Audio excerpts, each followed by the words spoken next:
নবম শ্রেণীর ব্যবসায় শিক্ষা শাখার সুপ্রিয় শিক্ষার্থীবৃন্দ, আজকে তোমাদের একটি খুবই গুরুত্বপূর্ণ অধ্যায়, যেটা লেনদেন থেকে হিসাব ডেবিট ক্রেডিট নির্ণয়। এটা তোমাদেরকে প্রথম ক্লাস হিসেবে আমরা একটু ক্লাসগুলো করাবো। তো এই ক্লাসে তোমরা যদি ভালোভাবে আমরা যে লেনদেনগুলোকে ডেবিট ক্রেডিট নির্ণয় করব এবং যে প্রক্রিয়ায় ডেবিট ক্রেডিট নির্ণয় করব, তোমরা যদি বারবার এই ক্লাসটা দেখে এবং প্রত্যেকটা লেনদেনের ডেবিট ক্রেডিট নির্ণয়ের জন্য বুঝতে পারো, তাহলে আমরা মনে করি যে হিসাব বিজ্ঞান তোমাদের জন্য খুবই ইজি একটা সাবজেক্ট হিসেবে বিবেচিত হবে।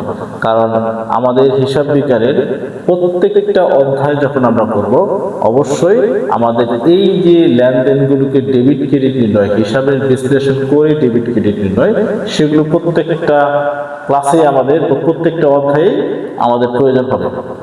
তো হিসাবের যে শ্রেণী রয়েছে, আমরা জানি হিসাবের 5টি শ্রেণী রয়েছে: সম্পদ, দায়, মালিকানা সত্ত্ব, আয় ও ব্যয়। এই 5টা শ্রেণীকে আমরা প্রথমেই কোন সম্পদ বাড়লে কি হয়, কমলে কি হয়, দায় বাড়লে কি হয়, কমলে কি হয়, সেই চারটা আমরা প্রথমে খুবই সুন্দরভাবে এবং ভালোভাবে মুখস্থ করব, এবং এখানে এইভাবে মুখস্থ করব যেন বলার সাথে সাথে আমরা বলতে পারি যে এই সম্পদ বৃদ্ধি হলে আমরা ডেবিট করব না ক্রেডিট করব, দায় বৃদ্ধি হলে ডেবিট করব না ক্রেডিট করব, এবং খুব সুন্দরভাবে এটা মুখস্থ করতে হবে। আমরা আগে লিখে নিই সম্পদ বৃদ্ধি হ্রাস, আমরা দায়টা পরে লিখি সম্পদ, এর সাথে আমরা ব্যয় লিখব, ব্যয় বৃদ্ধি হ্রাস। আমরা একটা জিনিস জানি, হিসাবের শ্রেণী হচ্ছে সম্পদ, ব্যয়, মালিকানা সত্ত্ব, আয়, ব্যয়। আমরা এই যে মালিকানা সত্ত্বকে আমরা দুইটা হিসাব নিয়ে লিখব, একটা হচ্ছে মূলধন, একটা হচ্ছে উত্তোলন। আমরা উত্তোলনটা উপরের দিকে লিখব, এটা অবশ্যই মালিকানা সত্ত্বের ভিতরে। মূলধন বৃদ্ধি, আমরা হিসাবের সুবিধার জন্য উত্তোলনটাকে আলাদা করে লিখে দিচ্ছি। হ্রাস, আয় বৃদ্ধি হ্রাস, দায় বৃদ্ধি হ্রাস। এরপর হচ্ছে মালিকানা সত্ত্ব। মালিকানা সত্ত্ব যেহেতু আমরা উত্তোলন নিয়েছি, লিখব মূলধন, মূলধন বৃদ্ধি হ্রাস। এখন আমরা হিসাবের শ্রেণীগুলোকে ভাগ করে নিলাম। সম্পদ, এটা মুখস্থ করতে হবে সবাইকে, অবশ্যই ভালোভাবে এটা মুখস্থ করতে হবে। সম্পদ, ব্যয়, উত্তোলন, এই তিনটা তুমি একসাথে মুখস্থ করবে। সম্পদ, ব্যয়, উত্তোলন। আবার বলতেছি, সম্পদ, ব্যয়, উত্তোলন। আর আয়, দায়, মালিকানা সত্ত্ব, অথবা দায়, আয়, মালিকানা সত্ত্ব, তুমি যেভাবে মুখস্থ করো, তোমার যেটা সুবিধা হয়। সম্পদ, ব্যয়, উত্তোলন, এই তিনটা বৃদ্ধি পেলে ডেবিট, এটা আমাদের মুখস্থ করতে হবে, খুবই সুন্দরভাবে মুখস্থ করতে হবে। বৃদ্ধি পেলে ডেবিট, ডেবিট, ডেবিট। হ্রাস যদি পায়, মানে সম্পদ কমে গেলে, প্রতিষ্ঠানের সম্পদ কমে গেলে আমরা এই সম্পদটাকে ক্রেডিট করব। ব্যয় যদি হ্রাস পায় তাহলে ক্রেডিট করব। উত্তোলন যদি হ্রাস পায় সেক্ষেত্রে ক্রেডিট করব। আয় যদি বৃদ্ধি পায়, আয় বৃদ্ধি পেলে ক্রেডিট, আয়, দায়, মূলধন বৃদ্ধি পেলে ক্রেডিট, দায় বৃদ্ধি পেলে ক্রেডিট, মূলধন বৃদ্ধি পেলে ক্রেডিট। এগুলো যদি আয়, দায়, মূলধন যদি হ্রাস পায় তাহলে সেক্ষেত্রে আমরা ডেবিট করব।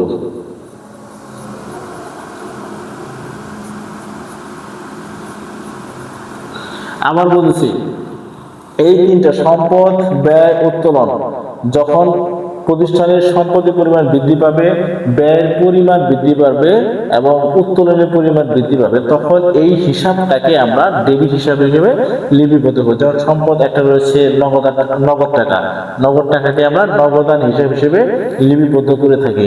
তো এই নগদ টাকা যদি প্রতিষ্ঠানে বৃদ্ধি পায় তাহলে নগদান হিসাব ডেবিট, আর নগদ টাকা যদি প্রতিষ্ঠান থেকে হ্রাস পায় তাহলে নগদান হিসাব ক্রেডিট। স্বাভাবিকভাবে ব্যয়, ব্যয় যদি প্রতিষ্ঠানে বৃদ্ধি পায়, আমরা পণ্য ক্রয় করলে ব্যয় হয়, বেতন প্রদান করলে ব্যয় হয়, বিদ্যুৎ বিল, বাসা ভাড়া, বিজ্ঞাপন, এই ধরনের যে ব্যয়গুলো রয়েছে সেই ব্যয়গুলো যদি আমরা সংগঠিত হওয়ার সাথে সাথে এই ব্যয় হিসাবকে আমরা ডেবিট করব। যেমন যদি বেতন প্রদান করি তাহলে বেতন হিসাব ডেবিট, বাসা ভাড়া প্রদান, বাসা ভাড়া হিসাব ডেবিট, বিদ্যুৎ বিল প্রদান, বিদ্যুৎ বিল হিসাব ডেবিট, পণ্য ক্রয় হিসাব ডেবিট। এগুলো যদি হ্রাস পায় তাহলে সেগুলোকে ওই হিসাবের নাম দিয়ে ক্রেডিট। উত্তোলন, মালিক যদি প্রতিষ্ঠান থেকে কোনো কিছু উত্তোলন করে তাহলে সেই উত্তোলনের পরিমাণকে আমরা কি করব? ডেবিট করব। আয় হচ্ছে আমাদের প্রতিষ্ঠানের প্রধান আইটেম হচ্ছে বিক্রয়, পণ্য বিক্রিকারী প্রতিষ্ঠানের জন্য পণ্য বিক্রয়, আর সেবা প্রদানকারী প্রতিষ্ঠানকে সেবা আয়। আয় বৃদ্ধি পেলে ক্রেডিট, হ্রাস পেলে তখন ডেবিট। দায়, প্রতিষ্ঠান যদি বা অন্য কোনো ব্যক্তির কাছ থেকে বা অন্য কোনো প্রতিষ্ঠানের কাছ থেকে বাকিতে কোনো লেনদেন করে তখন সেই প্রতিষ্ঠানের সাথে আমাদের প্রতিষ্ঠানে একটা দায়ের সৃষ্টি হয় এবং আমাদেরকে ওনাকে পরবর্তীতে অর্থ পরিশোধ করতে হবে। এই জন্য যে দায়গুলো বৃদ্ধি পাবে সেই দায়গুলোকে আমরা ওই দায়ের নাম দিয়ে ক্রেডিট করব এবং দায় যদি হ্রাস পায় তখন সেটা ডেবিট করব।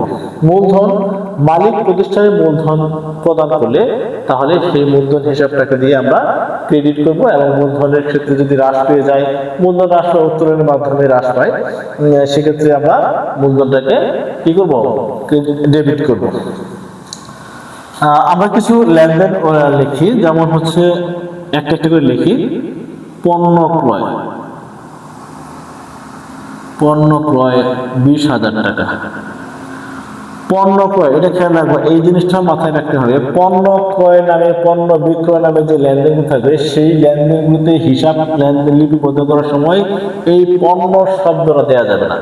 পণ্য ক্রয়, ক্রয় হিসাবের নাম হচ্ছে ক্রয় হিসাব। পণ্য বিক্রয় হিসাবের নাম হচ্ছে বিক্রয় হিসাব। তাহলে পণ্য ক্রয় 20,000 টাকা। একইভাবে নগদে পণ্য ক্রয়, টাকার অ্যামাউন্ট কোনো ফ্যাক্ট না, আমরা যদি বোঝার জন্য লিখতেছি 20,000 টাকা। 3 নাম্বার, জামানের নিকট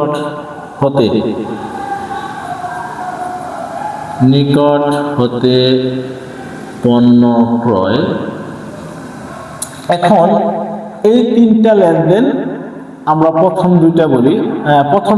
প্রথমটাতে কিন্তু আমাদের কোনো নগদ বাকি উল্লেখ নেই। আমাদের একটা জিনিস মুখস্থ রাখতে হবে, যখন আমরা লেনদেন বিশ্লেষণ করেছি সেই অধ্যায়ে আমরা আলোচনা করেছি যদিও, যে পণ্য ক্রয় এবং পণ্য বিক্রয় এই লেনদেনের সাথে যদি নগদ উল্লেখ না থাকে, নগদ উল্লেখ নেই, বাকি উল্লেখ নেই, ব্যক্তি বা প্রতিষ্ঠানের কারণ নাম উল্লেখ নেই, শুধু পণ্য ক্রয় লেখা রয়েছে অথবা শুধু পণ্য বিক্রয় রয়েছে, সেই লেনদেনটা হয়েছে নগদে। এবং এখানে নগদে যেহেতু উল্লেখ রয়েছে তাহলে নগদে পণ্য ক্রয় হয়েছে। এখন জামানের নিকট হতে পণ্য ক্রয়, এখানে নগদ বাকি কিছু উল্লেখ নেই, কিন্তু ব্যক্তি বা প্রতিষ্ঠানের নাম উল্লেখ রয়েছে। যেহেতু ব্যক্তি বা প্রতিষ্ঠানের নাম উল্লেখ রয়েছে কিন্তু নগদ বাকি উল্লেখ নেই, তখন আমরা এটা চিন্তা করবো এটা বাকিতে হয়েছে। তার মানে আমাদের প্রথম দুইটা লেনদেন নগদে, 3 নাম্বার যে লেনদেনটা বাকিতে। প্রথম দুইটা লেনদেনের জন্য আমাদের বিশ্লেষণ হচ্ছে ডেবিট বা জাবেদা যেটা করব। পণ্য ক্রয় করলে প্রতিষ্ঠানের ব্যয় বৃদ্ধি পায়। পণ্য ক্রয় করলে কি হয়? প্রতিষ্ঠানের ব্যয় বৃদ্ধি পায়। তাহলে ব্যয় বৃদ্ধি আমরা জানি, ব্যয় বৃদ্ধি ডেবিট। ব্যয়ের নামটা কি? ক্রয় হিসাব। ব্যয়ের নামটা হচ্ছে ক্রয় হিসাব, তাহলে ক্রয় হিসাব ডেবিট করব। এই দুইটা লেনদেনে যে পণ্য ক্রয় করেছি, দুইটা লেনদেনে আমাদের সংগঠিত হয়েছে কি? নগদে সংগঠিত হয়েছে। অর্থাৎ আমরা পণ্য ক্রয় করেছি নগদ টাকা দিয়ে, তার প্রতিষ্ঠানে যে নগদ টাকা ছিল সেই টাকাটা প্রতিষ্ঠান থেকে বের হয়ে গিয়েছে, বা প্রতিষ্ঠানের আগে যে টাকাটা ছিল নগদ সেখান থেকে কমে গিয়েছে। তাহলে পণ্য ক্রয় করার কারণে প্রতিষ্ঠান থেকে যে নগদ টাকা চলে গেল, সেই নগদ টাকা প্রতিষ্ঠানের সম্পদ, তো সম্পদ যদি বের হয়ে যায় তার মানে হ্রাস পেল, সম্পদ হ্রাস পেয়েছে। কোন সম্পদটা হ্রাস পেয়েছে? নগদ সম্পদ হ্রাস পেয়েছে। তাহলে নগদ টাকা যেহেতু হ্রাস পেয়েছে, তাহলে এটার নাম হচ্ছে নগদান হিসাব। এটা হ্রাস পেয়েছে বা কমে গিয়েছে, তাহলে নগদান হিসাব ক্রেডিট। একইভাবে জামানের নিকট হতে পণ্য ক্রয়, জামানের নিকট হতে পণ্য ক্রয়, পণ্য ক্রয় করলে ব্যয় বৃদ্ধি। সহজ কথা, প্রথম শর্ত পণ্য ক্রয় মানে ব্যয় বৃদ্ধি। তাহলে ব্যয়ের নাম কি? ক্রয় হিসাব। ক্রয় হিসাব ডেবিট। এখন আমরা এই পণ্যটা কিনেছি কিভাবে? নগদ টাকা দিয়েছি না, তাহলে কি হয়েছে? জামানের নিকট হতে পণ্য করেছে, শুধু নাম, ব্যক্তির নাম উল্লেখ রয়েছে। আমরা জানি নগদ বাকি উল্লেখ না লিখে থেকে যদি ব্যক্তির নাম উল্লেখ থাকে তাহলে সেই লেনদেনটা বাকিতে। তো বাকিতে যেহেতু হয়েছে, বাকিতে হলে প্রতিষ্ঠানের দায় বৃদ্ধি পায়। বাকিতে হলে কি হয়? প্রতিষ্ঠানের দায় বৃদ্ধি পায়। দায় যখন এখানে বৃদ্ধি পেল, দায় বৃদ্ধি পেলে ক্রেডিট, দায় বৃদ্ধি পেলে ক্রেডিট। এই দায়ের নাম কি? এই দায়ের নাম হচ্ছে পাওয়াদার বা প্রদেয় হিসাব। প্রদেয় হিসাব বা পাওয়াদার। যেহেতু জামান উল্লেখ রয়েছে, আমরা প্রদেয় হিসাব লিখে ব্রেকেটে জামানের নাম দিয়ে দেব।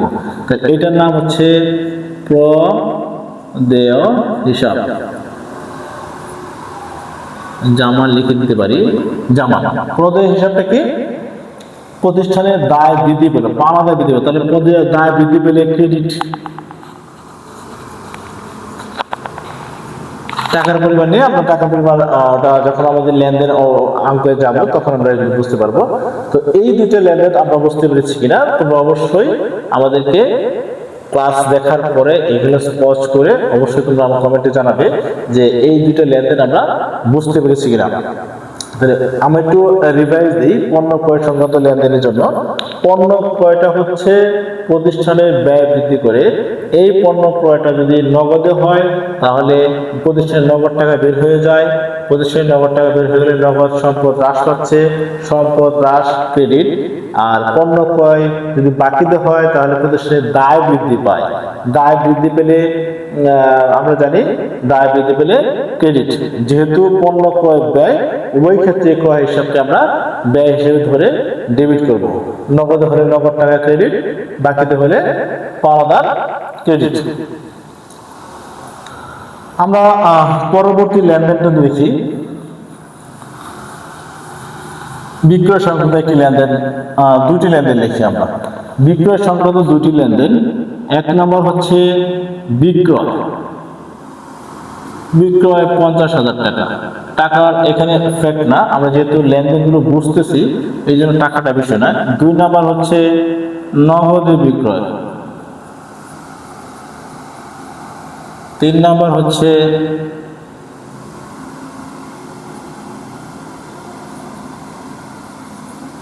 স্বামীর নিকট নগদ বিক্রয়। 4 নাম্বার হচ্ছে 4 নাম্বার এখানে দেই।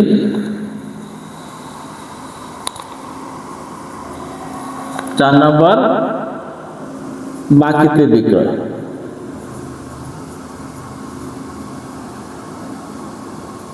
বাকিতে বিক্রয়। 5 নাম্বার হচ্ছে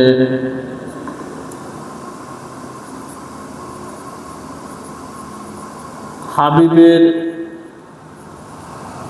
নিকট বিক্রয়। আমরা এই তিনটা খেয়াল করি। এটা হচ্ছে বিক্রয়, প্রথমে বোঝালাম। বিক্রয় হচ্ছে প্রতিষ্ঠানের আয় বৃদ্ধি করে, এটা একটা বিষয়। এখন এই যে প্রথম লেনদেনটা বিক্রয়, এটা নগদে হয়েছে না বাকিতে হয়েছে? আমরা জানি যে পণ্য ক্রয় বিক্রয়ের ক্ষেত্রে যদি নগদ বাকি উল্লেখ না থাকে, ব্যক্তি প্রতিষ্ঠানের নাম উল্লেখ না থাকে, তখন সেই লেনদেনটা নগদে সংগঠিত হয়েছে। এখানে নগদে উল্লেখ রয়েছে স্বামীর নিকট নগদে বিক্রয়, সেখানে নগদে সংগঠিত হয়েছে। বাকিতে বিক্রয় উল্লেখ রয়েছে, বাকিতে সংগঠিত হয়েছে। হাবিবের নিকট বিক্রয়, এখানে নগদ উল্লেখ নেই, বাকি উল্লেখ নেই, কি উল্লেখ রয়েছে? একটা ব্যক্তির নাম উল্লেখ রয়েছে। তার মানে হাবিব এন্টারপ্রাইজ বা হাবিবের নিকট বিক্রয়, এটা বাকিতে। এখন নগদে বিক্রয় হলে আমাদের প্রথম শর্ত হচ্ছে বিক্রয় হচ্ছে পণ্য বিক্রয়ের মাধ্যমে প্রতিষ্ঠানের আয় বৃদ্ধি পায়। পণ্য বিক্রয় প্রতিষ্ঠানের আয়কে বৃদ্ধি করে। আমরা আয় দেখি, আয় হচ্ছে আয় বৃদ্ধি পেলে ক্রেডিট। এই যে আয়টা বৃদ্ধি পেল, এই বৃদ্ধির মাধ্যমে যে কাজটা আছে বিক্রয়ের মাধ্যমে আয় বৃদ্ধি পেয়েছে, তার মানে এই হিসাবটার নাম হচ্ছে বিক্রয় হিসাব। বিক্রয় হিসাব। এখন বিক্রয় হিসাবের মাধ্যমে আয় বৃদ্ধি পেয়েছে, বিক্রয় হিসাব তাহলে কি হবে? ক্রেডিট। আয় বৃদ্ধি পেয়েছে, ক্রেডিট। অবশ্যই আমাদেরকে সবসময় ডেবিটটা প্রথমে, ক্রেডিটটা 2 নম্বর লাইনে লিখতে হবে, ডেবিটটা উপরের লাইনে লিখতে হবে। এখন এই যে 3টা লেনদেনের বিক্রয়, এই 3টা লেনদেনের বিক্রয় নগদে সংগঠিত হয়েছে, নগদে বিক্রি হয়েছে। আমরা পণ্যটা বিক্রি করেছি নগদে, তার মানে কি নগদ টাকা পেয়েছি, প্রতিষ্ঠান নগদ টাকা পেয়েছে, প্রতিষ্ঠানের ভিতরে নগদ টাকা আছে। তাহলে নগদ টাকা যদি প্রতিষ্ঠান পেয়ে থাকে তাহলে নগদ টাকা বেড়েছে, তাহলে নগদ টাকা যদি বৃদ্ধি পায় তাহলে আমরা জানি নগদ টাকা প্রতিষ্ঠানের সম্পদ বৃদ্ধি পেল। সম্পদ বৃদ্ধি পেলে ডেবিট। কোন সম্পদটা বৃদ্ধি হয়েছে? নগদ সম্পদ বৃদ্ধি পেলে নগদান হিসাব, ডেবিট। ক্লিয়ার? বুঝতে পারছি? এখন আমরা আসি বাকি 4 এবং 5 নম্বরে। এটা বাকিতে বিক্রয়, হাবিবের নিকট বিক্রয়। প্রথম হচ্ছে শর্ত বিক্রয়। বিক্রি হলেই ব্যয় বৃদ্ধি, বিক্রি হলে কি আয় বৃদ্ধি। বিক্রি হলে কি হচ্ছে? আয় বৃদ্ধি হয়েছে। আয়টা বৃদ্ধি পেয়েছে কিসের মাধ্যমে? বিক্রয়ের মাধ্যমে, বিক্রয় হিসাব, ক্রেডিট। দ্বিতীয় শর্ত কি? এই লেনদেনটা হয়েছে বাকিতে, বিক্রয়টা হয়েছে বাকিতে। বাকিতে বিক্রি হলে কি হয়? বাকিতে বিক্রি হলে প্রতিষ্ঠানে আলাদা একটা সম্পদ সৃষ্টি হয়, সেই সম্পদের নাম হচ্ছে প্রাপ্য হিসাব। প্রাপ্য হিসাব যেটা পরে পাওয়া যাবে সেটাকে বলে প্রাপ্য হিসাব বা দেনাদার হিসাব, একই কথা। তো প্রাপ্য হিসাব বা দেনাদার হিসাব হলে এইটা হচ্ছে প্রতিষ্ঠানের সম্পদ এখানে বাকিতে বিক্রয় করার মাধ্যমে সম্পদ বৃদ্ধি পেল। তো সম্পদ বৃদ্ধি পেলে আমরা কি করবো? সম্পদ বৃদ্ধি, ডেবিট, প্রাপ্য হিসাব,